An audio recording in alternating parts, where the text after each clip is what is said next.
All right, and welcome back to another episode of Eviction Notice. I'm here with Lewis. Today is April 28th.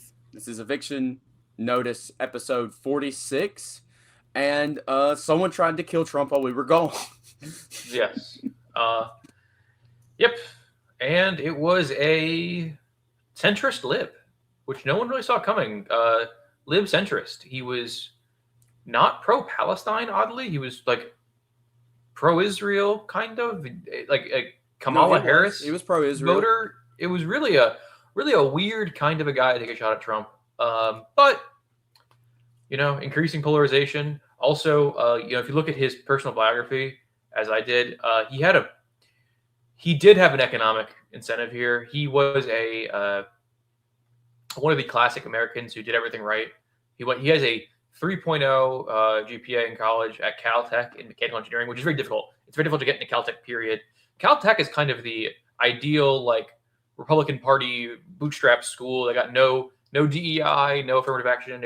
They don't have great inflation. It's very tough programs. A 3.0 in mechanical engineering at Caltech is a serious that's serious. It's one of those serious degrees. Didn't get a good job out of college. Crazy, right? With all that, I wonder why. Then he goes back to school, gets a master's in computer science. Still, no good job. He's still like a teacher or some shit, right? So it's clear this guy is clearly alienated under the system broadly, and he takes solace in a kind of resist lib politics, and this is what you get. Yeah, you had everyone was trying to. First of all, there is this weird hate boner for Hassan Piker that right wingers have, and when I mean hate boner, I mean literal hate boner. Like they get hard when thinking about hating him. Yeah, it's a weird. Yeah, it's a weird thing. And they were, all the clips started pouring in of Hassan Piker calling for political violence, this and that, and it turns out the guy, the shooter, had quote tweeted anti Hassan stuff, and he had quote tweeted. It's so funny to be a guy who's like Hassan Piker is too radical, and he's saying crazy things for Palestine, and then try to kill the president. Yeah, he had destiny ideology, hates pro-Palestine. He quote tweeted Noah Smith. If you don't know who Noah Smith is, he is a neoliberal economist, Jew, liberal Zionist, one of these types, a big Biden guy, Obama guy, a Democrat, just literally, the Democrat Party platform. That's who this guy was, and that's who he quote tweeted. And it was so funny because all the conservatives were like, this is the radical left, left. And this guy is quote tweeting stuff, shitting on what would actually be the far radical left in the United I hate the radical left. It's just funny. Yeah. Well, that's the thing. I've asked this question multiple times. It's very hard for me to get people really struggle to explain it. Why? And the answer is that the media puts him up to be hated by you. Is why Hassan inspires all this wrath in particular, because Hassan is a bog standard leftist, very bog standard. He's a DSA. He's DSA. He's a DSA guy, yeah, just because kind of broad left wing ideology. There's a million motherfuckers like him, but the wrath he inspires is unique, definitely unique. And his rhetoric is pretty, it's just normal lefty shit. But the thing is, he's off the reservation on the one thing, which is Palestine, and they come for him. Yeah, I think another specific reason why the right wing hates him so much is because the right wing is gay. And he is objectively a decent looking guy, and that does they hate that, because the biggest thing the right wing has, and we're gonna get into this in a moment about how left wing violence plays into the right wing theory of mind that they have of the left wing, and so the right wing has always done this, leftists are fat, they dyed hair. The thing of the average SJW, right? And that's who the right wing wants to portray left wingers are. And then Hassan, he's a put together guy who is also a leftist, and most of his fan base is women, young women, and right wingers hate that. And he's also an anti-Zionist, and so that also plays heavily into it, and that also plays into the backlash he gets from, your run-of-the-mill Democrats. He's a radical anti-Zionist. And so he gets pushed back from, he gets pushed back from the guy who tried to shoot the president, the people who have that type of ideology. It's very funny to watch him do like bog standard. I've always found his rhetoric to be so like, as someone who does read, right? You read leftist theory, and he's explaining, like, he was asked by, I think one of these shows, there's a clip of him being asked, like, well, why do you think the Luigi Mangione was so beloved by Americans? And he's like, almost like thought, you can always see he's always like hoping for a harder question. He's like, well, that's because people feel victimized by the for-profit healthcare system. And then he just lays out what social murder is, which is a very bog standard. Social murder is sure, it's like a doctrinaire leftist thing, but it's also like a doctrinaire kind of liberal thing. Like, so, like, institutions, and also, frankly, like liberal in the little L sense, like a conservative could also like have a policy of like, what social murder is, right? So, social murder for a conservative, quote unquote, American conservative would be, oh, there are incentives in the economy against women that are pregnant, against women that have kids, therefore they get abortions. Like, abortion is social murder, right? And it's legalized, institutionalized, but it's still murder, right? That like everyone understands social murder. It's not a bizarre concept. And he just gives a very like bog standard example of social murder and what social murder is, and everyone's like, this crazy fucking radical, like it's like people want to get like head exploding over Assange. Anyway, he, from my understanding, he was giving an explanation for why Luigi killed the healthcare CEO guy, and people took that as him like morally justifying it, which he might have been, like, which he could have been, that's whatever. But the point is like you can't ask someone to be like, why do you think he did this, and then they give the but also context behind he gave like such a bog standard. It's not that he defended her; it's that he gave such a standard response, and they like a standard that every. Frankly, I'm actually I don't believe you. If you say I don't believe in social murder, you're just lying. The social murder is a well understood. You might not be educated on it. That's fine, but like everyone understands how violence can happen to someone legally as the result of impersonal processes. Like everyone. Has Luigi been convicted yet? No.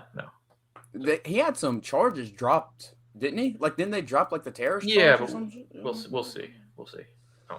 Yeah, Yeah, but it was funny how like Brianna Wu was like, I bet $1 million he's a pro-Palestine guy. You owe me $1 million. Yeah. What's the problem? You owe me $1 million. You see, because people say, "Oh, you support Palestine. You're on the side of transgenders." Not Brianna Wu. Listen, she's the most like Palestinian blood drinking. She's up there with like Glenn Beck. These people hate Palestine. She hates Palestinians. They're doing the 400. They're doing the like reactionary retard like 40 beheaded babies like blood libels to this day. She's doing the I'm watching The Secret. It's like, listen, you can't tell me that like, oh, you support like you're on the side with transgender people because you support Palestine. It's like, bro, you're in the theater with Brianna Wu watching the secret IDF movie, like making out. I don't give a shit. Who was like a bread tuber, who's like now like a crypto Zionist. Well, ContraPoints, yeah.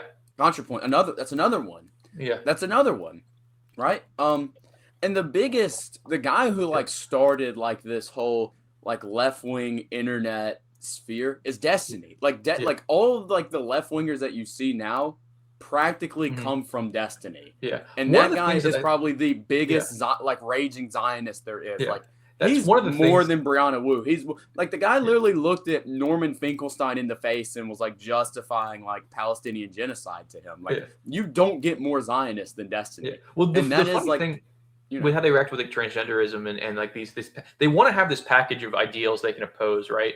And the problem is, frankly, like transgender people are just transgender people. Like they have a number of political opinions. A lot of them are fucking stupid. Like like there's like libertarian. They come in libertarian. They come in Zionist. People are very mentally ill, right? And so you can't really it's comorbid with a number of issues. Well, they're pretending to be someone that they're not, right? And so like because of that, there's gonna be no political coherence of like trannies. There's just not gonna be. That's why, I mean, you remember the meme way back in the day, dude, of like Strasserite trannies, like that shit exists. Like people fascist transgender. Yeah, man. And you'll find people, I promise you, I'm on Twitter. I fucking know. I have them replying to me, who are like they have the fucking tranny flag in their name, and they're Nazis. And it's really funny when it comes to like the neo-reactionaries. Those guys are full of gays and trannies. Libertarianism is the same way. That's full of training. Like, you're going to find people like that because, and this is a problem, conservatives always try to do this. You can't lump all these demographics of people into like a coherent ideology. It doesn't exist because so many of these fucking people are mentally ill. I was talking to one of my boys who's like, he's on the side with us right now, obviously, but he was talking about how in like 2016, obviously he's doing Trump shit, and he was in like the, I don't want to say which college. He was at a university event when they had a bunch of conservative influencers from like that era there. Mm-hmm. And he said like part of his red pill journey was the dissonance of dealing with Blair White, because he had seen like the Blair White videos IRL. Oh, and with all the makeup Lady MAGA. on. Remember, the Lady MAGA? Yeah, but then IRL, like, it just didn't work. Like it shit didn't work. And listen, people want to tag their enemies as transgender or whatever, or brown or whatever their slur is of the day. But the thing is, that stuff jumps right back on you. Like, you're gonna find, like, listen, it is what it is. This is like this. America is incoherent, and trying to like shove your enemy into some kind of particular social box doesn't work. If anybody, all you can do is shove your friends in some kind of social box, right? Or I can shove all of my enemies into a social box and call them Zionists, because all my enemies are Zionists, right? That's about the only accurate. That's about the only accurate one there is. One of the falls of American politics is that the only issues that do matter are single issues, and how you rank those single issues is like where for me, opposition to Jewish power is at the top, right? Mm-hmm. For some of you, it's some people, and for like things like I believe in gun rights, right? But that's like like, and some people who are transgender will say, I love gun rights. There's a lot of transgender gun rights people, right? Tons of them.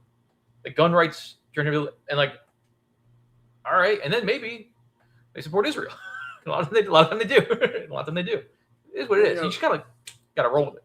You make a good point about the incoherence of America, because like that, in my opinion, that illustrates the shooting so well. Like, this is such an incoherent, in my opinion, it's such an incoherent thing, because you have this guy, he obviously I think he was mentally put together. Right, he had gone to school, you know what I'm saying, and he did not have a radical ideology. Yes, he would not be someone who you thought. He believes strongly in a moderate ideology. Yeah. You know, he wouldn't be someone you'd think would shoot up, try to kill the president. Not shoot up. Yeah. Well, he did shoot up he attempted to shoot up the fucking dinner they were having, lobby, right, and kill the president. Yeah. Right, and so. You know, the way, it's just interesting to see the way that right-wingers reacted to it, because it just once again exposes that they have no idea how the world works. They don't know what the left is. They don't know how pro-Palestinian activists work. They don't know any of it, and they lack a coherent like theory of mind of their opposition. They don't know how their part of the reason is just not understanding Jewish power, right? If you don't understand Jewish power, or you pretend not to, you're gonna end up saying silly shit. Mm-hmm. Like the shooter was motivated by radical leftism. Like, no, he was a radical centrist or anything, right? Like motivated by Brianna Wu and fucking. I bet he liked George W. Bush. I bet he was like a Bush Obama guy. You know, like he was he loved Obama. He loved Biden. Yeah. I'm sure he looked fondly of Clinton. Like, that's who this guy was. Yeah. He was just your run of the mill Democrat. And it's interesting. And I tweeted about this with Mark Levin, because he said something about it, and like right-wingers love doing this shit, which is like, the whole, the left is violent, violent radical leftism, whatever. And people don't take that seriously anymore. And it's for two reasons. One, because everyone who talks about that is a raging Zionist who supports going and murdering innocent women and children in Palestine. They support doing it in Iran. They support doing it in Lebanon. And so when you're out in the open screaming for the death of children and women, no one's going to take you seriously when you're bitching about violence when it comes to your political opposition. And another thing is, if you actually care about doing something about radical leftist violence, do not vote Republican, because their main shtick, one of their only shticks, is the fact that the left is violent. That benefits Republicans more than it benefits anybody else, because they make a boogeyman out of it. Like Trump had nothing to run on in 2020, which is why he lost. The only thing he had to run on was the fact that the left was burning down Minnesota during the Summer of Love. That's like the only thing he could point to, and how the Democrats supported it. He still lost, That's the only thing he actually had to run on because he had failed at like anything else. When the midterms come around, Republicans are going to be running on the fact that the left killed Charlie Kirk. The left has tried to kill the president. You can't let the left win. You just can't let them win an election. They're going to kill us all. They're going to do their. They're going to they're kill. writing fan And the fiction fucking about dissident being right threatened wing, massacre. that's like their main talking point. The dissident right wing's main talking point for voting for Republicans is the fact that left wingers want to kill everybody. No one takes that shit seriously because all the people you want to vote for only want to bitch about the fact that the left wants to kill everybody. They don't want to stop it. Everyone knows you don't believe that shit. Like, you don't actually believe left wing because of the way you act. Like, if Trump wanted to... Yeah, like, Trump's... Like, the funny thing is, because Trump is, like, a little bit too out of it to understand and play to the grand strategy of, like, the left wants to kill you. So he's like, so I'm getting this ballroom, right? We're getting a ballroom? Like he's like... If you think, brother, if you truly think, like, my life was at risk and they're gonna, if I lose the midterms, the left's gonna kill all of us, and your response is to build a ballroom, I don't believe you think about the killing you stuff. I don't take it seriously. Well, also, dude, because first of all, leftist violence has like off a cliff. It's like if you wanted to come to me and talk to me about leftist violence in like 2015 to like 2018, and then like the summer of love with BLM. I'd hear you out because I would think that's a legitimate thing. Like, yes, the government is just letting anti-white vermin run around and assault white people. That is a problem. Two things here. One that happened under Trump, that peaked under Trump. Trump allowed that to happen. And number two, Trump persecuted victims of it in many cases. Some of my friends were thrown in jail by Trump for being attacked and getting in fights. They were thrown in jail. He didn't pardon James Fields. Right. He fucking fired Steve Bannon. Like, the reason why Steve Bannon was removed from the Trump administration was because Bannon was telling him, this is not going to look good on you. Do not disavow these people. These people are your base. And the Jews surrounding Trump said, get him out. And that's why that one Jewish journalist emailed Jeffrey Epstein and said, there's a war between Gentiles and Jews right now, and the Jews are winning. Yeah. Trump fired Steve Bannon because the Jews wanted him to, because Steve Bannon told him, do not throw these people at Charlottesville under the bus. And that's precisely what Trump did. So why the fuck would I take anything seriously Trump or the Republicans have to say about leftist violence? They oversaw leftist violence at the highest point it's been in the country in fucking decades and did absolutely nothing but persecute the people who tried to fight it. So fuck him. I don't even like Steve Bannon either. Steve Bannon is a fucking Epstein agent, but the point still stands. Steve Bannon at least understands media and like understands optics, and he knew like this is conceding to the people who hate you. Yeah. And the Jews were like, these are Nazi anti-Semites, Trump. You have to disavow them. So he said, okay, I value Jews more than I value Gentiles, so I'm going to disavow them. Even if it costs him the midterms, which it did, right? Even if it cost you the midterms, he would do it. So. And that's why, by the way, that's why Trump lost in 2020 is because all the white nationalist rhetoric he had in the 2016 election completely disappeared in the 2020 thing. All he had to say was that the left is burning down shit and I've given blacks a lot of jobs. That's all he said. The funny thing is, frankly, because Trump still does that stuff. Yeah, if you're gonna like, I'm sorry, like Donald Trump's not gonna win. I mean, anyone would do this. Everyone knows, like, Republican Party's not gonna win a who loves black people more contest. It's just not in the cards. Like, Democratic Party is obviously better for black people. Now they will win a who loves Mexicans more. That is something they will win. They might. Depends. That's well, funny things there. You know, I'm just saying because it's the Republicans who are going to. So Democrats. See, this is another thing that people don't understand. It's the Democrats who do not want amnesty. They don't want that. They want them illegal.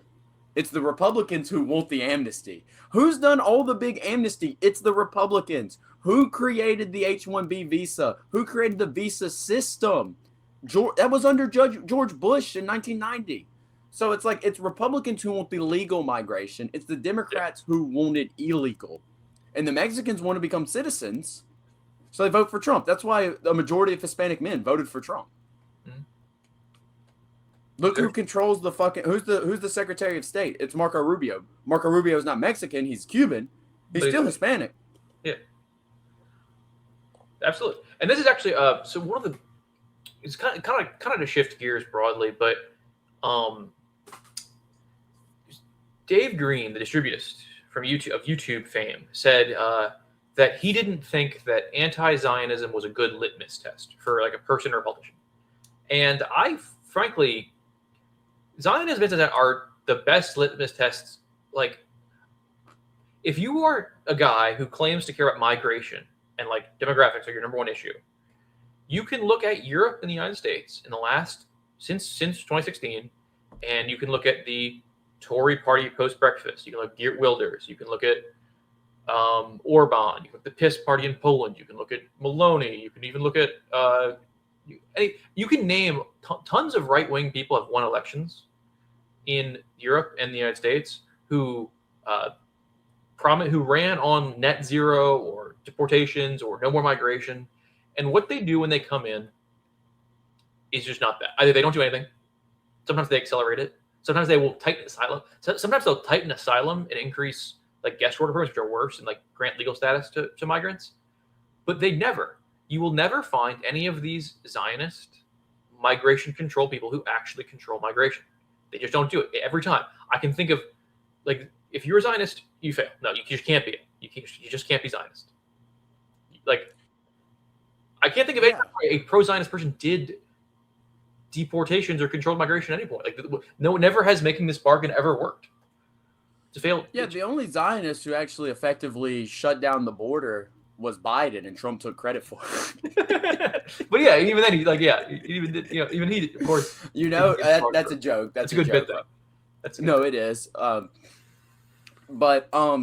So Dave Green said that anti-Zionism is not a good litmus test.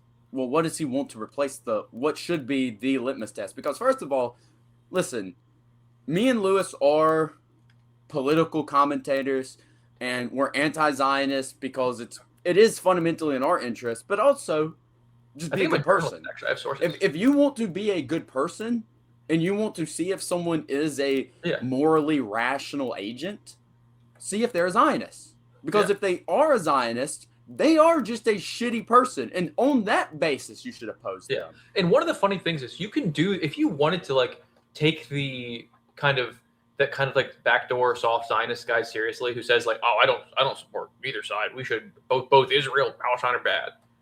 I'd have no opinion.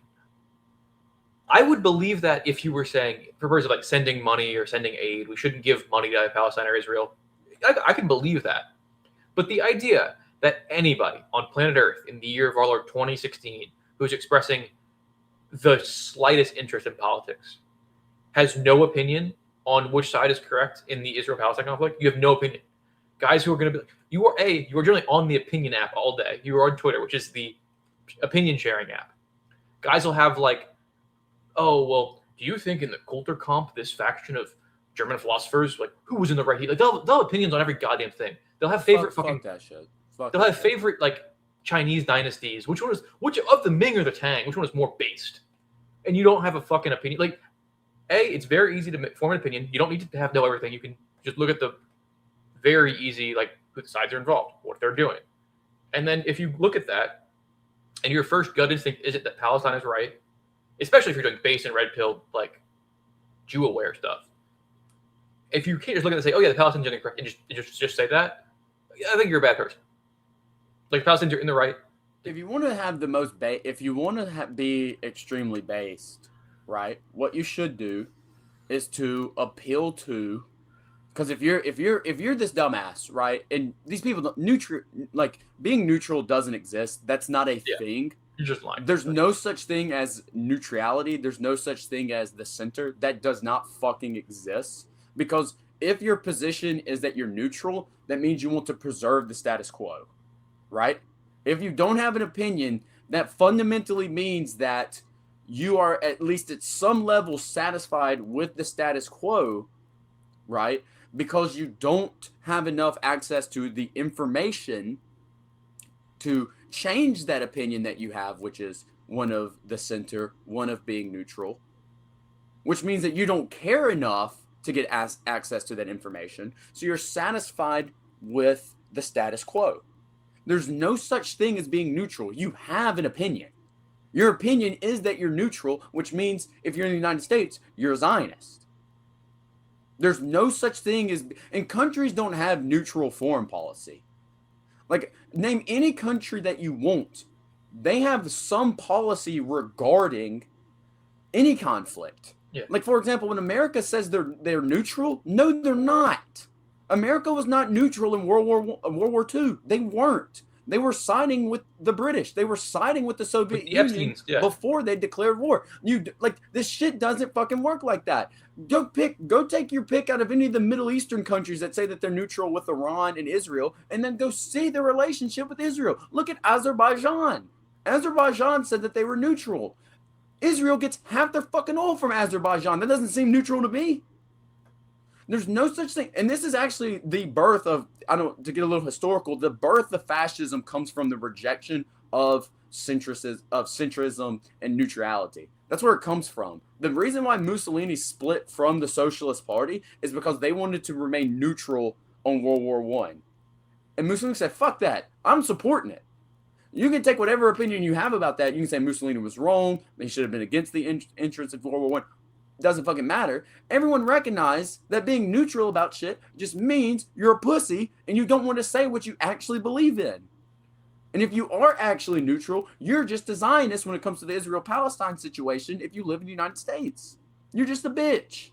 And you're a Zionist. And you know that you're a bitch. Arn McIntyre knows he's a fucking bitch. That's why he deleted the whole thing about, yes, I can see where Israel's coming from when they kill Palestinian journalists. Fuck you. You're a bitch. And here's the thing is, everyone who consumes your content knows that you're a Zionist because you can say that. Everyone who likes you is saying fuck the Palestinians and we support Israel. Everyone of Captive Dreamers fans, every one of Colston Alamariu's fans who is Bronze Age pervert, who is a Romanian Jew, every single one of Curtis Yarvin's fans, who is also a Jew, every one of Nick Land's fans who is married to a Jew, every single one of your fans who consumes your content is a Zionist. Yeah. And that's because even they can pick up what you're putting down. Yeah. Everyone knows where you stand. And if you were true neutral, at least half the time, I would see pro-Palestinian shit from your fans, right? But no, you never fucking do, right? They're always like, I fucking hate jihadists. Like, really? Not one time? Are you going to go like, actually, like you couldn't find one? You could find a couple guys that are like, oh, I like Aaron, but death to the IDF. No, that will never exist. Because it's not supposed to. Yeah. Arn McIntyre is not there for you to be. He makes good stuff, but he's wrong about Israel because Israel is satanic. No one fucking is like that. Every person who likes Arn McIntyre is a raging Zionist. Everyone who likes Jeffrey Martin, who is Captive Dreamer, Jeffrey Martin is Captive Dreamer. I just want this to get through everyone's head, just so you can remember it. Everyone who likes that guy is a Zionist. That's why half of his replies are from fucking Jews, and a third of those people are literally in Israel. Yeah. And you would think if these people were smart enough, they would block those people so they couldn't quote tweet or reply to him anymore, but they don't care. Yeah. Those people are there for you to keep being a Zionist. They're not there for anything else. There's no such thing as being neutral in Israel and Palestine. And if you are neutral, I don't care what the political ramifications are one thing. You're also just a piece of shit. You can't say that rape and murder are wrong. You are a bad person. This is one problem with the right wing is because they are fundamentally antisocial and amoral. I shouldn't say amoral, immoral people, that they insult people for being a good person. They call you a moral fag. Moral fagging is good. You should be a moral fag. Everyone is a moral fag. That's how normativity works. Every single person believes in good and bad. Everybody does something based off what they believe is good and bad. So just have the correct views and do not be a piece of shit and be able to condemn the murder and rape of innocent women and children. And then, if you believe that murder and rape are wrong, you're an anti-Zionist now. Congratulations. And everyone who refuses to call themselves an anti-Zionist, they are perfectly okay with the murder and rape of innocent people. And we just need to start shaming people based off of that. I don't fucking care what based, convoluted nonsense you've come up with your head. I'm not replying to that shit anymore. You're just a bad person. Like Andrew Wilson, when he was arguing with Owen Schroyer and said that, like, do you have anything wrong with Trump killing all the pedophiles in the Iranian government that were killed in the strikes? He's a bad person. Who the fuck's a pedophile? Was Ayatollah Ali Khamenei a pedophile? No, and you don't know who that is because you thought he was Khomeini. You don't even know the differences between the two Ayatollahs. That's another reason why these people are fucking stupid. They're ignorant as fuck. They don't know anything. Your favorite political commentator is a dumbass. They don't read. They don't know anything. Like, I'm sick of pretending like these people have, like, some of them definitely do. Like, guys like Curtis Yarvin and Bap, and Arn McIntyre, these guys probably do have a secret alternative motive for who they work for. The other people, like Jeffrey Martin and someone like Andrew Wilson and those guys, they are just dumb. And it's fucking stupid. And I'm perfectly fine with saying that. So that's just, and you got to draw the line somewhere. And my line in the sand is simply killing people who didn't do anything wrong is bad. And killing IDF soldiers is good. Take that yes. So, shifting gears. So, clearly, obviously, the Israelis immediately violated the ceasefire in Lebanon. The war just is back on in Lebanon. It's fucking... And frankly, the problem is happening is they were getting their asses beat before the war started, or before the war ended, the first, like, bullshit ceasefire. They've been able to do terror bombing campaigns in Beirut, but, like, that's not militarily effective. To just bombing just, apartment complexes and killing 100 people is, once again, just evil. It's just evil to do. You shouldn't bomb high-rise apartments full of people. But, hey, although very smart people told me, like, you can be morally neutral on that for some reason. But if you hear that, now you have to form an opinion, and it's good or bad. I've told you now. You don't have an excuse. It's bad. But Hezbollah on the ground has been very tactically successful, and a lot of that has been the propagation of FPV drones. FPV drones are those drones, the first-person view that are, they are flying. They are their own spotter. They're their own kind of hunter-killer combination, and they have just been slamming into Israeli troops and tanks. Hezbollah doesn't seem to have too many of them, but the ones they're using are to great effect. And this is a problem for the Israelis because Hezbollah is a very unique situation where it's kind of like if you had an army of crossbowmen right before they mentioned the musket, where everyone in Hezbollah is trained to operate in a very, very similar way to FPV drone warfare, where they're fighting in very small groups. They're kind of they shoot and move back. But they've been doing it traditionally with like ATGMs in this kind of elastic defense in the countryside, and then like very close quarters fighting in towns. But they've been using ATGMs. ATGMs, anti-tank guided missiles, are great, but they're just not as good as FPV drones. You have to have direct line of sight. They have a pack a bigger punch, but they're very expensive per unit. You can't just like throw one up there as a spotter. And now they have basically a super ATGM, which is the FPV drone. And as those get propagated, you're going to end up where Hezbollah is actually like more competent. Like if you were to drop an IDF battalion and a Hamas battalion in like Ukraine war on either side, the Hamas battalion the Hezbollah battalion would perform better because they're just closer to what modern warfare is. Modern warfare has passed by what the IDF and frankly what the Americans are too. Like, what warfare has passed by like doctrine on a technological basis.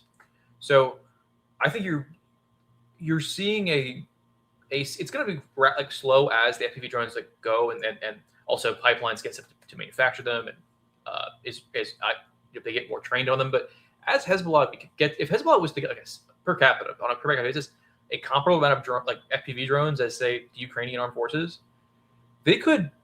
I mean, not that they haven't done it before with like their own resources, but they could end up very well pushing the IDF just back, like period, because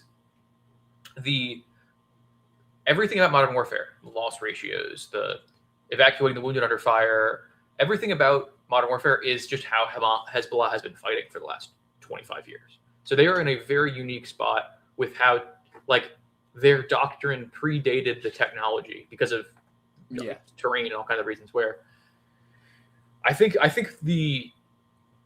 Israelis are very, very shook about what Hezbollah could look like in the future. And demographically, they're in a great spot because now they're sitting at about 50% of the population. When the Lebanese so people forget the Lebanese civil war happened and the Shia won it, but they didn't set up because Shia are not crazy. They didn't set up like a Shia supremacist state. They just set up a power sharing agreement.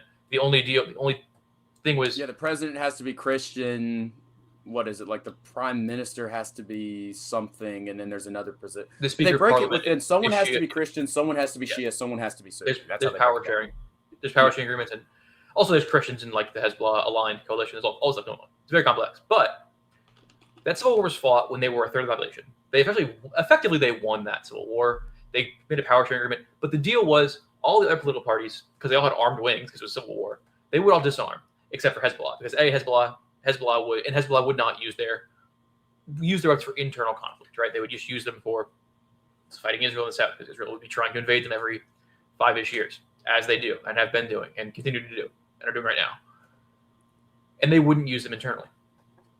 The problem is the current president was so traditionally the president of Lebanon just kind of let Hezbollah do their thing. And in fact, the current Hezbollah guy who's a Christian was a Hezbollah aligned guy. He has switched sides to the Americans, and he has been doing all kind of like chicanery, trying to arrest Hezbollah people and get them in trouble and change the constitution. But yeah, that's the problem is there's all these things of the U.S. saying, "Oh, we're with the Lebanese president's going to disarm Hezbollah." The problem is he can say whatever he wants to say. The civil war was fought, and his side lost it. The Lebanese army, that in theory would have been, also doesn't like Israel, right? There's also Shia who are not Hezbollah aligned, who don't like him or his stuff, and don't want to. They just don't want to disarm for Israel. So it's kind of a dead letter. And I think if that status quo of the Lebanese government, like effectively like stabbing Hezbollah on the back, if only rhetorically, isn't changed before some kind of election kind of puts this weird thing to rest, it's very possible you could just see Hezbollah end up reforming the state on their image again, because now they're an even bigger percentage of the population. It is what it is. So I think the problem with Israel is they have this war on all these fronts, right? But if they lose any one front, they are just devastated. And the other thing is, Israel it's hard for them to marshal support to push into Lebanon, because if they do start winning, right, they do get their winning belt, the Iranians can just strike them now. The Iranians the Iranians are not deterred. If they want to strike into Israel, they can, so, I do want to say one thing. It's not a good time to be a Zionist. You're going to look really silly. In fact, in 10 years, you're probably pretending you were like us, Yeah, when the Zionist entity has collapsed. People are pretending they were like, you were against that all the time. China and Russia is like patrolling the American streets as the American empire has fallen. That's a bit okay. I'm gonna be snitching. I'm just like I'm gonna be snitching. I'm gonna be like, look, Xi and Putin, here I am supporting the Russian Federation and the DPRK and socialism with Chinese characteristics and telling people to read Mao. Look, this is me. Here's him. And he's saying that America is so back in its base that the Palestinians are being fucked. Go get him. Yeah. He wasn't like me. He's lying. One thing I will say is, number one, I mean, because of the situation in Lebanon, the Chomskyite hypothesis of the relationship between Israel and America has been destroyed, because Trump told Israel to stop. Like, he said, enough is enough. There's a ceasefire. And Israel said, fuck you. We're going to do this anyway. Yeah, it lasted about 48 hours, maybe. I don't even think it lasted. I think it literally lasted like 20 minutes or some shit. Like, I don't like – that might be an exaggeration, but like almost immediately after Trump said this, they humiliated him. And there's been no punishment or anything of that nature. And there's never, ever going to be. And another thing when it comes to like, Hezbollah defeated, like, the side that the president is on in the civil war. It's like you lost. Not only that, but like Hezbollah has proven to be like the defenders of the Lebanese people and also the defenders of the Palestinian people and thus the fighters of Israel. And like, I'm sorry, dude, I don't give a fuck what country you go to in the region. The population there does not like Israel. Like, they do not like Israel. Like, Zionism is never – that's why, like, in the country – like, it doesn't really matter where you go. people almost universally fucking despise their leaders because of their Zionism, or at least Jordan they'll go, and Egypt he's are whatever, but his Zionism is horrible. Yeah. Like this sectarian nonsense that you hear about the region, or coming from I'll fucking say Muslims, who cares? Coming from Muslims that have left the region and are now like in the West, that shit did not exist like 20 years ago. It just did not. Because 20 years ago was the Israel-Lebanon war, right? In 2006. And Hezbollah and Nasrallah was probably the most popular man and popular party in the region for defeating the state of Israel. Yes. He was a Shia guy who was the most popular. In the Sunni world. I mean, like in Egypt, in these countries. In Jordan. They love that. They love seeing Israel defeated, especially when you're Lebanese and you know that Hezbollah kicked Israel out. Yes. And then when Israel tried to invade, they kicked them out again. They kicked them out again.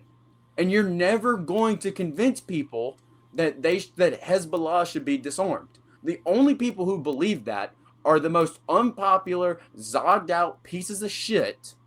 Because the people in Lebanon see that like Israel is terror bombing places where Hezbollah is not. And they've even killed like their Christian proxies.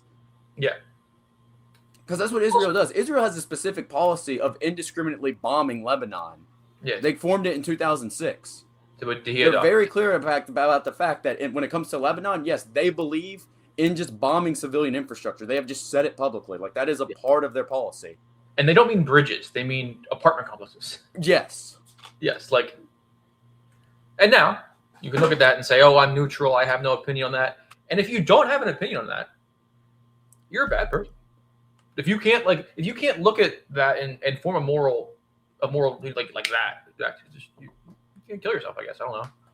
Also, and it's the thing is, we talk about the Muslim world, and like also, Egypt and Jordan, which also border Israel, are massive massive prison police states that have all kind of censorship in order to keep the American empire. And America pays them. And America pays them off. Like Egypt and Jordan. And the American media keeps the Epstein media.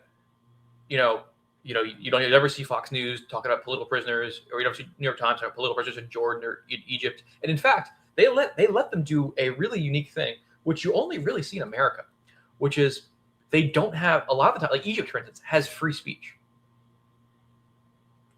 But if you say things critical of Israel, of course, and the government, they will take you to a prison camp or a prison or a prison complex, or they'll fucking disappear you, right? So they allow that to happen. Now, other countries don't get to do that, right? But if you're the United States and you have, you'll see those faggots on the Blaze TV talk about the Uyghurs in China or all this or the free speech rights, but you're never going to see them talking about the massive prison system in Egypt, all this lack of freedom because of their Zionist alignment.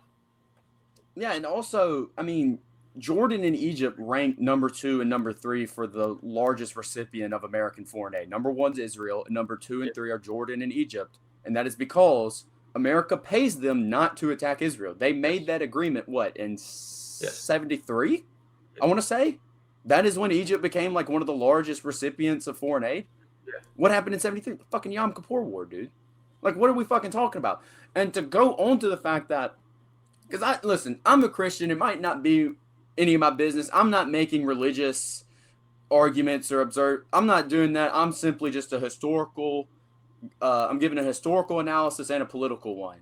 It was the Sunni nations that put an oil embargo on all the countries that supported Israel in the Yom Kippur War. You know who broke that? The Shia nation, Iran, under the Shah. Yeah. So I don't believe, and also remember this as well. I just don't believe. I think that's an CIA Mossad psyop because the Sunni nations do have a history of opposing Israel. Who was Nasser? He was Sunni. Now Saddam Hussein was a Ba'athist and had a secular state. He's still Sunni. He was from a Sunni background. Yeah. And some of the most radical sectarians that you think of, you think of Al Qaeda and ISIS. Osama bin Laden's mother was Shia. Yeah. He didn't fuck with the sectarian stuff. That came after him. That's why that one faggot broke. Al-Zawahiri, whatever the fuck the guy's name was, who died in 2006 because he declared jihad on the Shia in Iraq. Yeah. This is the origin of this stupid sectarianism. It comes from people who were getting covert support from Zionists. Like that's where it comes from. It did not exist before that. And the history because the narrative people want to do is, you know, the Shia are the ones that are backing the Palestinians, which is true. Don't get me wrong, that's completely true. And I love Shias. But let's not be mistaken here. The Sunnis have just been similar to the Christians in the West. They are just occupied by Zionists. Their leaders sold them out.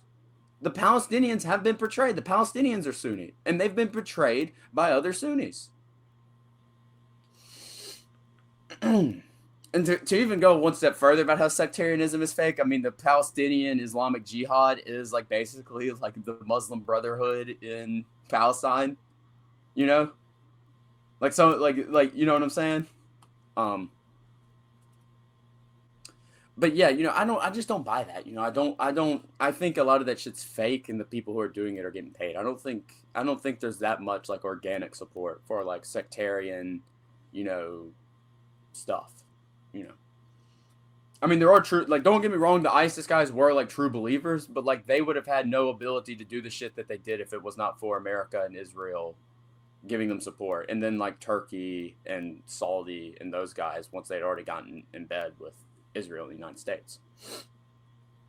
So, what are we at now? 46 minutes? Is there anything else? Is there?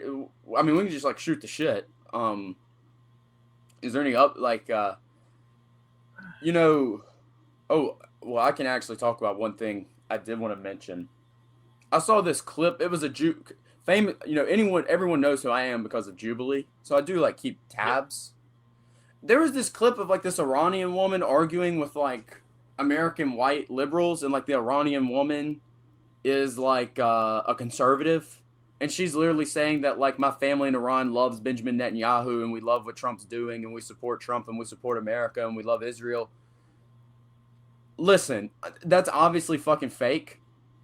Dude, like some of the most radical, like actual Iranian people who oppose the Islamic Republic in Iran, they're never gonna tell you they love Benjamin Netanyahu. That shit is all fucking just ops. But like people who do say that are just getting paid by Mossad.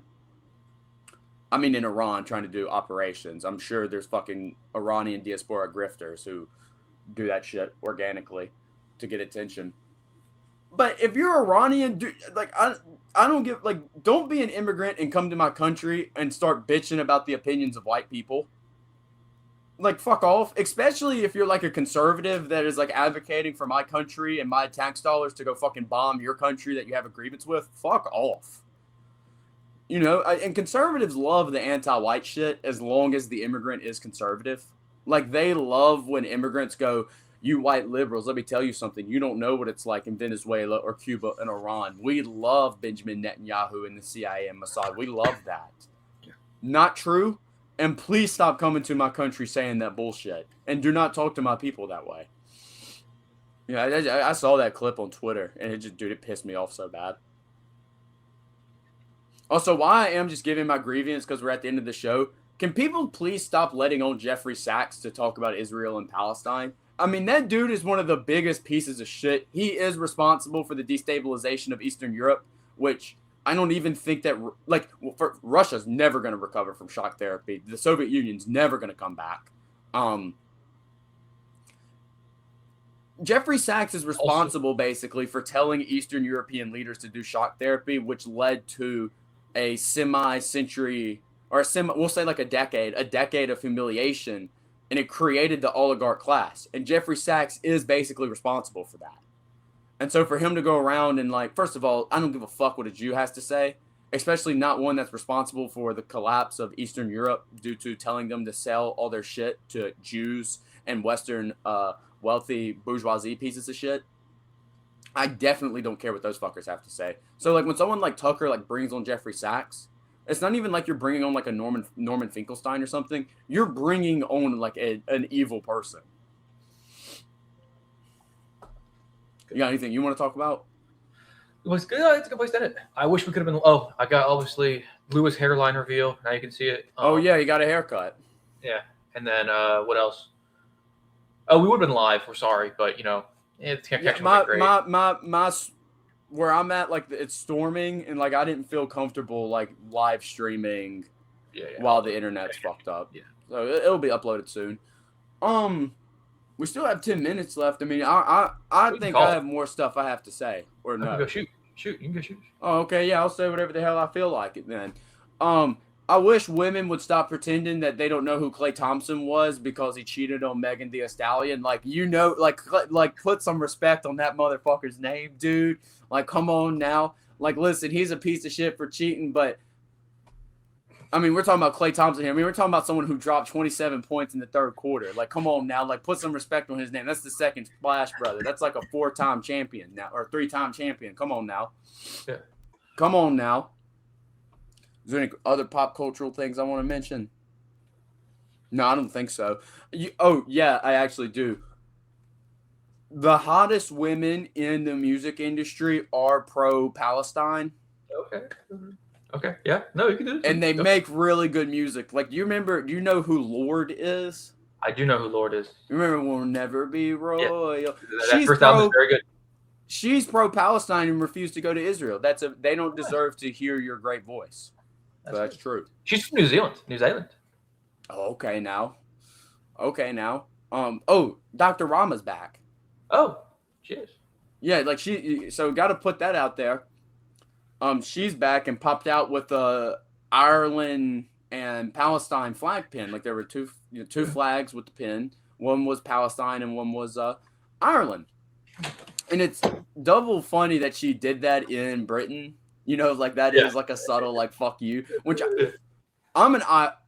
we're IRA guys, right? We're Catholics, kind of guys. American Catholics, we tend to be a certain way. It's not that big a deal, but like American Catholics do tend to have a leaning in that conflict. Because again, in every conflict, you have a leaning, right? There's no such thing as neutrality. I don't give a fuck about that. I'm just saying that, like, I think that nations deserve, the right to self-determination. So Ireland deserves the right to self-determination, right? It's not even.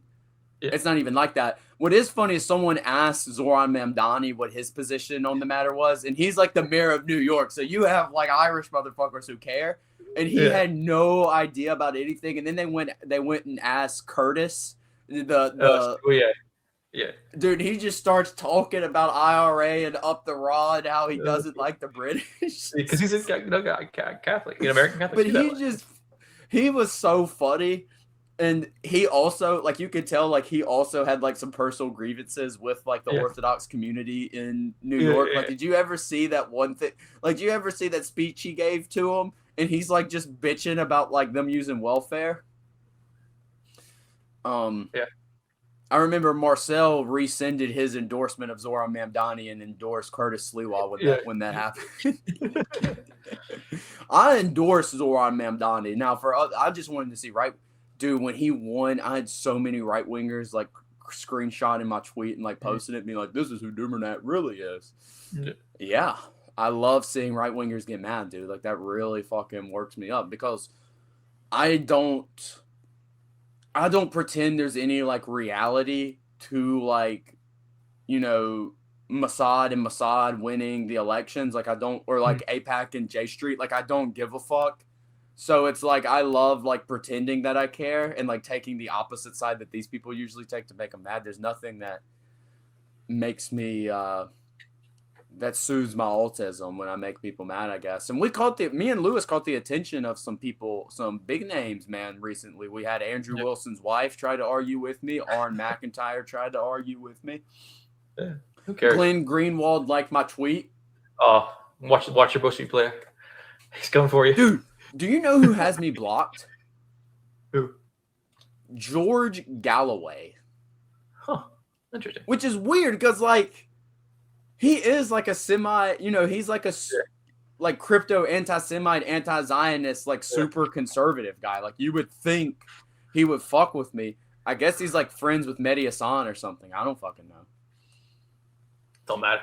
Let's go time to end the show. Yeah, all right, man. This is it. Thank you, everybody, for watching, and we will see you in Valhalla.